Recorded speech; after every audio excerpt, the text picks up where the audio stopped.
সংশ্লিষ্ট জাহাজগুলোতে হামলা চলবে বলে জানান ইয়াহিয়া সারিফ। হার্ভার্ড সিএপিএস হারেস পরিচালিত একটি জরিপে দেখা গেছে গাজায় ইসরায়েলি গণহত্যার মধ্যে যুক্তরাষ্ট্রের জেনারেশন জেড এর সদস্যদের মধ্যে হামাসের জনপ্রিয়তা ক্রমবর্ধমান হারে বাড়ছে।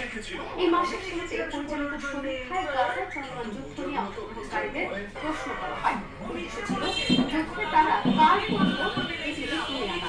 সমীক্ষায় দেখা গেছে জেনারেশন জেড অর্থাৎ 18 থেকে 24 বছর বয়সীদের মধ্যে হামাসের প্রতি সমর্থন বেড়েছে।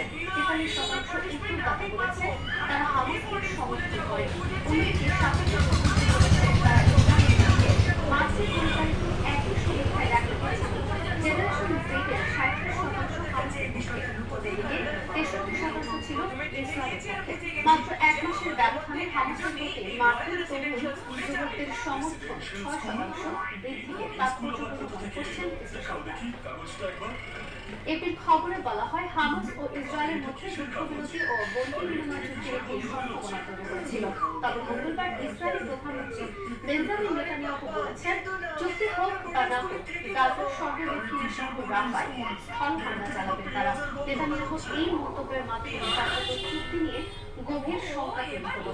খবরে বলা হয় মঙ্গলবার হামাসের হামলায় নিহত ইসরায়েলিদের পরিবারের সদস্য এবং উত্তরপ্রদেশের জাতীয় নিরাপত্তা মন্ত্রী বেন গাভিরের সঙ্গে বৈঠক করেন নেতানিয়াহু। এরপর তিনি বলেন সব লক্ষ্য অর্জিত হওয়ার আগে